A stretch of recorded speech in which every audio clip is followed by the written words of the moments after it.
And there was a phrase in the book, floating through the book, called City of Bones. So I always turn in books with several titles in my mind in case the first one doesn't pass. So I said, well, what about City of Bones? And they said, oh, that's great. We'll go with City of Bones.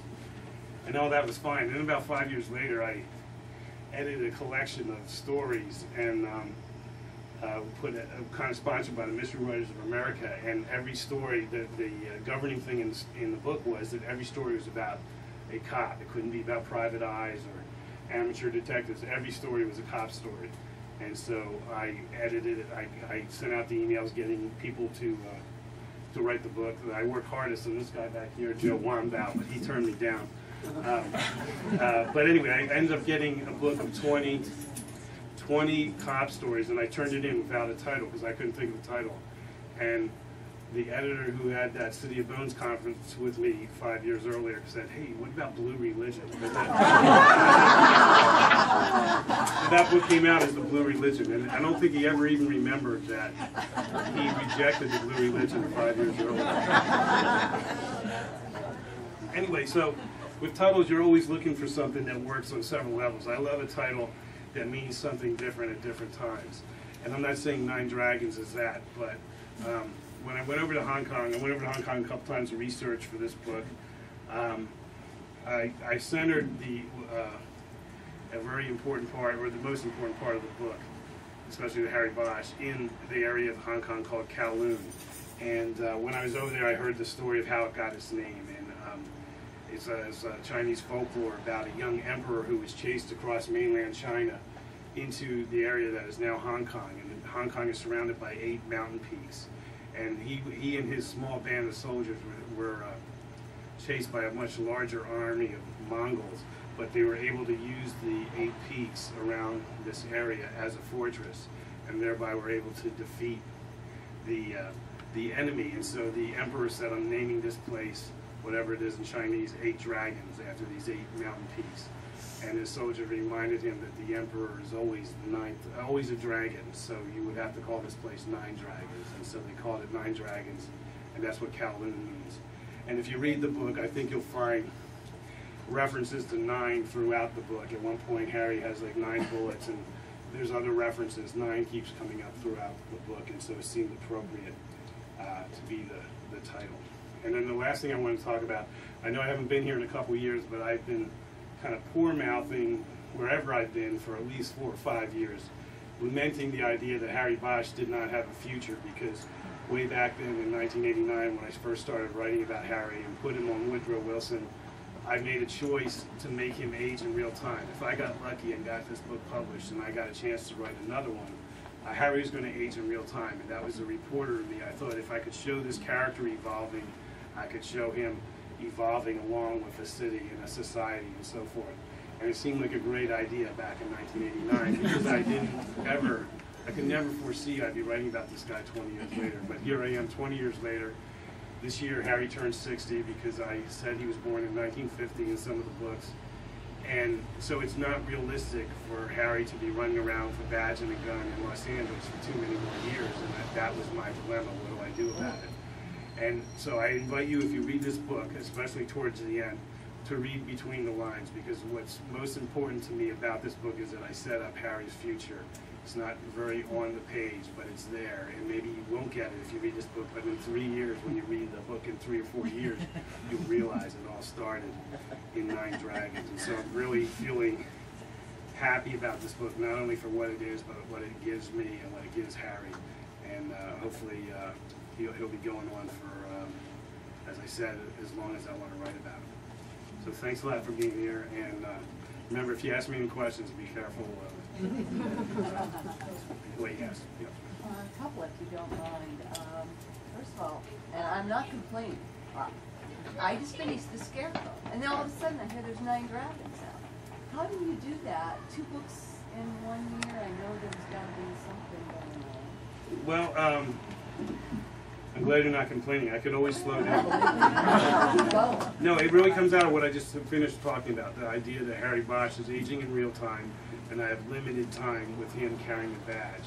And I love writing about him in this situation. I love Harry and bureaucracy. That is, I think, the coin of the Harry Bosch realm is how he deals with the obstacles in front of him, let alone having to solve a murder. That's the big thing, but just the day-to-day difficulties of his job and his life is where I think the character comes to the surface.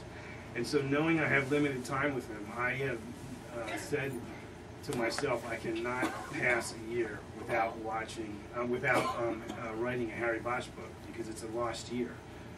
My books age in real time, so if I don't write about Harry Bosch this year, I've missed that chance. And so I have this governing thing that every year there'll be a Harry Bosch book, but I don't want to write about Harry Bosch all my days as a writer. And so every now and then something, you know, pops through, and I feel like I'm compelled to write about it. With what's going on in the newspaper business, which I'm from, I wouldn't be standing here if I had not spent the years I did on the police beat at different newspapers. It's very important to my maturation as a fiction writer. And so it was also the right time to write about the newspaper business in this last year and a half. And so I just basically buckled down and increased my writing periods and so forth, and was able to get 2 books out. I have to admit, though, writing a newspaper story is a lot easier for me because I didn't have to step back. Now when I read about Harry Bosch, I have to often step back and say, okay, I've been writing about this guy for 20 years, I know this, I know that, what would he do in this situation? And that takes time. That takes creative time. When I write about a reporter like Jack McAvoy in The Scarecrow, it takes no time because I'm really writing about myself. I'm writing about the choices I would make in any situation. And so the Scarecrow book, just like the Poet book that he was in before, were the fastest books I've written, because they're semi-autobiographical and they don't have that step-back process. And so it's kind of like the perfect book to write and still fit in a Harry Bosch book by the end of the year. And also the second part, though, is being a former reporter, and I know, you have deadlines, so obviously there is the pressure. Does that help you, to put out a book this quickly? Because some authors take 2 years to put out a book, like Robert Cray sometimes, he said it happens. But, it happens, yeah. No, as I said, I wouldn't be here if it was not for my days as a reporter for several levels, for several reasons. One is that my entree into the police world was helpful. I learned the craft of writing as a reporter and deadlines. It gave me a work ethic to do you have to have a work ethic to just do 1 book a year, let alone 2, believe me. And so it's worked for me in many ways. And I also want to say, since we're talking so much about how quote unquote fast I write books, I have found the books that I've written the fastest are the books that I think work the best, and that the readers seem to react to the best. And so I would say never equate fast writing with a lack of quality, which critics across the country do. I've been chided up and down all across the country in reviews for this book, 9 Dragons, and it's just that they're saying I'm writing too fast, and it's kind of like, you don't know anything about writing if you're going to say that to me. I want to ask you on the Lincoln Lawyer movie that's coming out, is it going to be follow the book, or? She's asked me about the supposed Lincoln Lawyer movie. You're very confident that there's going to be a Lincoln Lawyer. But there's a movie starting in February with Tommy Lee Jones and Matthew McConaughey. And her question was, is it going to be close to the book? Well, you're asking the wrong guy. I wrote the book and created these characters, so I'll be the last person that will be sold.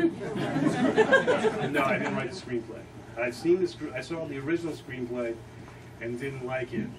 And because I voiced that opinion, I've been pretty much cut out of it. But I have heard through sources that there's been several rewrites, and I'm working on getting a script, but I won't get it directly.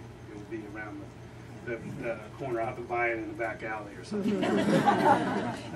Talking about that, what did you think of Bloodwork, the movie? Bloodwork, the movie, I have 2 answers. One is an experience. It was fantastic. Any writer will tell you the ego ride from seeing someone like Clint Eastwood saying lines that you wrote in your little dark writing room, 5 years before is hard to explain, but it's amazingly fulfilling. And the whole idea of what happened. The other